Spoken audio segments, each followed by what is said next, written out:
তুমি কাউকে মন থেকে গভীরভাবে ভালোবেসেছিলে। এবার হঠাৎ করে সেই মানুষটা না বলে কয়ে চলে গেল জীবন থেকে। কিন্তু তুমি তার কথা কোনোভাবে মন থেকে বারই করতে পারছো না। তোমার বারবার শুধু এটাই মনে হয় যে সেই সম্পর্কটা সম্পূর্ণ আলাদা ছিল। সেই মানুষটার সাথে আমার আত্মার কিছু বাঁধন ছিল। এমন একটা সিচুয়েশন তোমার মনে হচ্ছে। তো এটা কি শুধুমাত্র ভালোবাসা ছিল, নাকি এটা তোমাদের দুজনকার টুইন ফ্লেম কানেকশন ছিল? কি করে বুঝবে? আজ আমি তোমাদের সাথে এমন কিছু সূত্র, এমন কিছু টিপস ট্রিক্স শেয়ার করব, বা এমন কিছু লক্ষণ তোমাদের সাথে শেয়ার করে যাব, যার মাধ্যমে তোমরা অনায়াসে বুঝতে পারবে যে তোমাদের এই সম্পর্কটা এক্স্যাক্টলি কি ছিল। চলো ভিডিওটা স্টার্ট করছি। যদি মনে হয় আজকের ভিডিওটা ভালো লেগেছে, তাহলে অবশ্যই ভিডিওতে কমেন্ট করে লিখে যাবে আমি টুইন ফ্লেম কানেকশনকে বিশ্বাস করি। তার সাথে ভিডিওটা লাইক করে দিও আর চ্যানেলটা সাবস্ক্রাইব করতে ভুলো না। চলো শুরু করা যাক মেইন ভিডিও। প্রথম পয়েন্ট, দেখো বন্ধুরা, যেই মানুষটার সাথে তোমার সম্পর্ক ছিল এখন নেই, কিন্তু এই জিনিসটা একবার খেয়াল করে দেখো, যখন তোমাদের সম্পর্কটা প্রথম স্টার্ট হয়, যখন প্রথম দিনের দেখা হয়েছিল, ঠিক সেই দিনের কথা একবার মনে করে দেখো, যে যখন দেখা হয়, যখন সম্পর্কটা একদম স্টার্ট হয় তোমার সাথে, ওর প্রথম পরিচয়, প্রথম আলাপ, সেই দিনটার কথা মনে করে দেখো, যে সেই দিন তোমার ওকে দেখে কোনোভাবে ভয় লাগেনি। তোমার ওকে দেখে ঠিক এমন একটা মনে হয়েছিল যে তুমি নিজের ঘরে থেকে যেমন শান্তিতে আরামে থাকতে পারো, ঠিক সেই মানুষটার সাথে দেখা হয়েও তোমার সেই রকমের একটা সোল কানেকশন মনে হয়েছিল, যে তুমি ওর সাথে সারাটা জীবন আরামসে থাকতে পারো, তোমার কোনো রকমের সমস্যা নেই। এবার যদি তোমার এরকম হয়ে থাকে যে তোমার ওই মানুষটার সাথে থেকে কোনো রকম ভয় উপলব্ধি হয়নি, তোমার এমন মনে হয়েছিল সেই মানুষটা আমার শত জন্মের পরিচিত একজন মানুষ, যার সাথে আমি নির্দ্বিধায় আরামসে থাকতে পারি, আমার সারা জীবন যদি আমার ওই মানুষটার সাথে জুড়ে থাকতে হয় আমি তাতেও রাজি, আমার কোনো অসুবিধা নেই, তাহলে কিন্তু এটা কোনোভাবে সোলমেট কানেকশন না, এটা ডিপার টুইন ফ্লেম কানেকশন। এই কানেকশনটার জন্যই কিন্তু তোমার এই রকম একটা ফিলিংস তার সাথে প্রথম দেখার ফলেই এসেছিল। এবার যখন সেটা তোমার প্রথম দেখার দিনেই আসে, তাহলে সেটা সেই কানেকশনটাকেই বোঝায় বা ইন্ডিকেট করে। বোঝা গেল? সেকেন্ড পয়েন্ট, এই টুইন ফ্লেম কানেকশন এটা কি বেসিক্যালি জানো তো? এটা বেসিক্যালি হচ্ছে তোমার আত্মার আয়না। তাই এই সম্পর্কটা না অনেক ইন্টেন্স হয়, অনেক গভীর সম্পর্ক হয়, কিন্তু সম্পর্কের মধ্যে ঝগড়া, রাগারাগি, ছাড়াছাড়ি অনেক তাড়াতাড়ি হয়ে যায়। এই এটা, এই সম্পর্কটা ঠিক এমন যে এই সম্পর্কটা তোমার মানে ভেতরকার যে অবদমনটা, এটাকে তুলে বাইরের দিকে নিয়ে আসে। তাই জন্য তোমার ভেতরকার ভয়, ক্রোধ, রাগ, কষ্ট, দুঃখ সবকিছুকে বাইরে নিয়ে আসে, সবকিছুকে অবদমিত করে, যার ফলে সম্পর্কের ছাড়াছাড়ি, বিচ্ছেদ এগুলো খুব তাড়াতাড়ি আসে।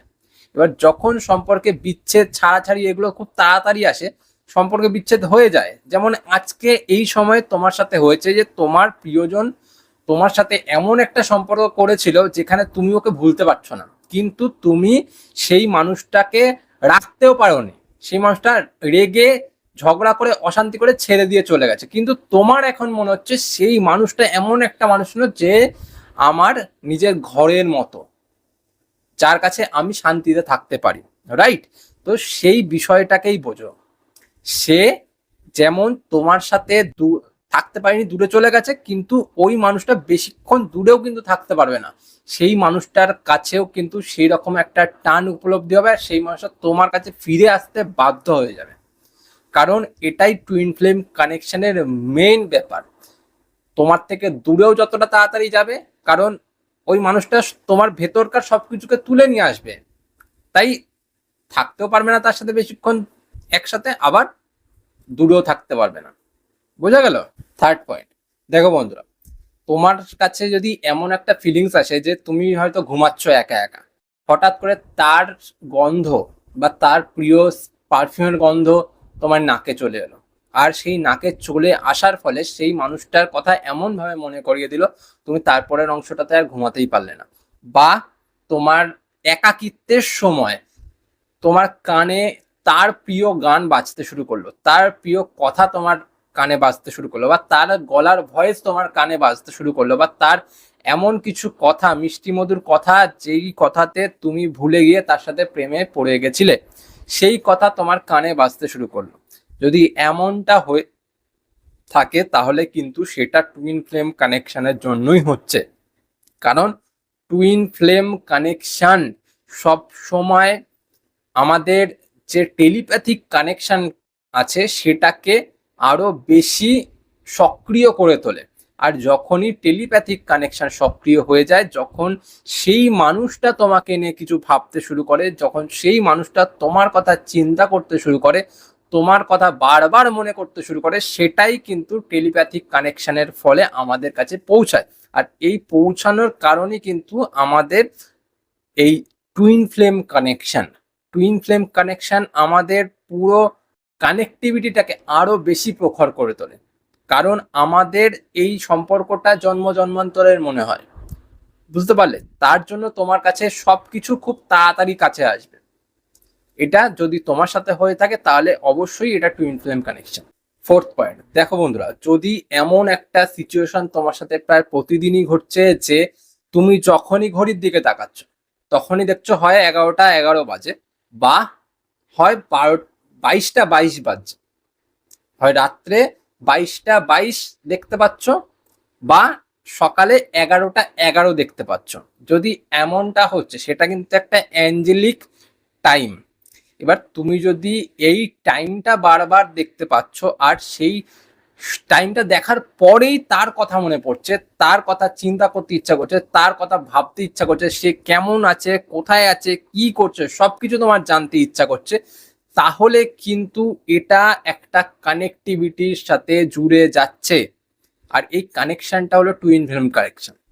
আর এর কারণেই কিন্তু আমাদের ইউনিভার্স তোমাদেরকে সিগন্যাল পাঠাচ্ছে বা সাইন পাঠাচ্ছে, হ্যাঁ তোমরা এখনো এই মানুষটার সাথে যুক্ত, আর এই মানুষটার সাথে এনার্জি লেভেলে যুক্ত রয়েছে, যার ফলে সেই মানুষটার পাঠানো এনার্জি তুমি গ্রহণ করছো, সেই মানুষটার কাছে তুমি এনার্জি বারবার পাঠিয়ে ফেলছো। আর এই যে অ্যাঞ্জেলিক নাম্বার দেখা বা অ্যাঞ্জেলিক টাইম ফ্রেম দেখা, এটা কিন্তু টুইন ফ্লেম কানেকশনের জন্যই তোমার হচ্ছে।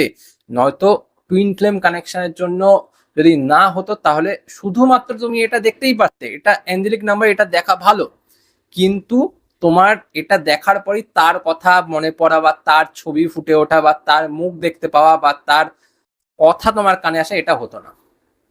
বোঝা গেল? লাস্ট পয়েন্ট, দেখো বন্ধুরা, টুইন ফ্লেম কিন্তু আমাদের সাথে এমন কাজ করে, যেই মানুষটা টুইন ফ্লেম কানেকশনের অংশ, সেই মানুষটা যতদিন তোমার সাথে থাকবে তুমি কিন্তু জাগ্রত হতে পারবে না। এবার যখনই সেই মানুষটা চলে গেল তখনই কিন্তু তুমি জাগ্রত হবে, নিজেকে এগিয়ে নেবে, নিজেকে আরো বেশি উদ্বুদ্ধ করে নেবে সবকিছুর সাথে। এইবার যদি এমনটা ঘটছে যে সেই মানুষটা চলে গেছে, এই চলে যাওয়ার ফলে তুমি শুধুমাত্র কাঁদোনি, তুমি কিন্তু কষ্ট পাওনি, তুমি কিন্তু দুঃখ পাওনি, তুমি নিজেকে প্রত্যেক দিন উন্নত করেছো, তুমি ইউনিভার্সের সাথে নিজেকে তাল মিলিয়ে এগিয়ে নিয়ে গেছো, নতুন ভাবে আধ্যাত্মিক ভাবে নিজেকে দাঁড় করিয়েছো, গড়ে তুলেছো। যদি এমনটা হয়ে থাকে, নিজে যখন সেই মানুষটা ছিল তখন এক জায়গায় ছিলে, আজকে তুমি পুরোপুরি টোটালি আর এক জায়গায় অন্যরকম ভাবে নিজেকে তৈরি করে ফেলেছো, অন্যভাবে নিজেকে গড়ে তুলেছো, তাহলে কিন্তু এটা কোনো নর্মাল কানেকশন ছিল না, এটা পুরোপুরি টুইন ফ্লেম কানেকশনের অংশ ছিল। আর সেই মানুষটা কিন্তু দূরে গিয়ে তোমাকে অনেক কিছু শিখিয়ে দিয়ে গেছে। এই দূরে যাওয়া কিন্তু খুব ক্ষণিক সময়, তুমি এটা ভেবো না যে দূরে চলে গেছে মানে কি আর ফিরে আসবে না, দূরে চলে গেছে বলে আর ভালোবাসবে না, দূরে চলে গেছে বলে সে মনে করে না, একদমই না। সেই মানুষটা দূরে ঠিকই গেছে, এই দূরে যাওয়া কিন্তু তোমাকে দাঁড় করানো বা তোমাকে গড়ে তোলারই একটা অংশ। সেই মানুষটা তোমাকে গড়ে তোলার জন্য, তোমাকে বোঝানোর জন্য, তোমাকে লার্নিং দেওয়ার জন্য চলে গেছে। সেই মানুষটা আবার ফিরে আসবে, সেই মানুষটা আবার ভালোবাসবে, সেই মানুষটা আবার তোমার সাথে সারাটা জীবন কাটাবে। এটা হবে, কারণ টুইন ফ্লেম এমন ভাবেই কাজ করে। যেই মানুষটা তোমার সাথে রয়েছে, তোমার আত্মারই একটা প্রতিচ্ছবি বা আত্মারই আয়না, সেই মানুষটা তোমার সাথে না থেকে থাকতে পারবে না। বুঝতে পারলে? সেই মানুষটা সবসময় তোমার সাথে জুড়ে থাকবে। আজ তোমার থেকে দূরে গেছে কারণ তোমাকে কিছু বুঝতে হবে, তোমাকে কিছু বোঝাতে হবে, তাই জন্য দূরে গেছে। নয়তো আবার সেই মানুষটা ফিরে আসবে। বুঝতে পারলে? তো সেই মানুষটা চিরদিনের জন্য যায়নি, এইটুকুনি মনে করে নিজেকে খুশি রাখো। আর যারা যারা এই বিষয়টাকে ভালোবাসো, বোঝো, অবশ্যই কমেন্ট করে জানিও। দেখো বন্ধুরা, লাস্টে একটাই কথা বলবো, টুইন ফ্লেম কিন্তু শুধুমাত্র ভালোবাসা না, এটা ডিভাইন টাইমিং এর সাথে পুনর্মিলনের একটা রাস্তা তৈরি করা। ডিভাইন টাইমিং অনুযায়ী আমরা যদি চলতে পারি, আমাদের প্রিয়জন আবার আমার কাছে ফিরে আসবে। এইটা শুধুমাত্র তোমাকে ভালোবাসা শেখায় না, ভালোবাসার মাধ্যমে তোমাকে এমন একটা লার্নিং দেয় যার মাধ্যমে তুমি আরো উপরে উঠতে পারো, আরো কিছু বুঝতে পারো, আবার নিজেকে নতুন করে তৈরি করতে পারো। তাই যদি সেই মানুষটা আজ তোমাকে ছেড়ে দিয়ে চলে গেছে বা আজ তোমার সাথে নেই, যোগাযোগ বন্ধ, তাহলে এটা একদমই নয় যে তুমি সব শেষ করে ফেলেছো। তোমার এটা আবার নতুন করে পাওয়ার একটা অংশ। তাই এখন এই সময় যদি সেই মানুষটা না থাকে, নিজেকে তৈরি করো। এটা কিন্তু নিজেকে তৈরি করার একটা সময়, লার্নিং পিরিয়ড। যদি মনে হয় আজকের ভিডিও ভালো লেগেছে, প্লিজ ভিডিওর মধ্যে লিখে দিয়ে যাও তোমরা টুইন ফ্লেমকে বিশ্বাস করো আর সেই মানুষটা তোমার কাছে ফিরে আসবে, এটা তুমি বিশ্বাস করো, তোমাদের ভালো হবে। আজ চলি, পরে দেখা হবে অন্য কোনো ভিডিওতে। ভিডিও ভালো লাগলে ভিডিওটাকে দেখার সাথে সাথে চ্যানেল সাবস্ক্রাইব করে রেখো আর ভিডিওটাকে একটা বার লাইক অন্ততপক্ষে দিয়ে যাও। চলি আজ, টাটা।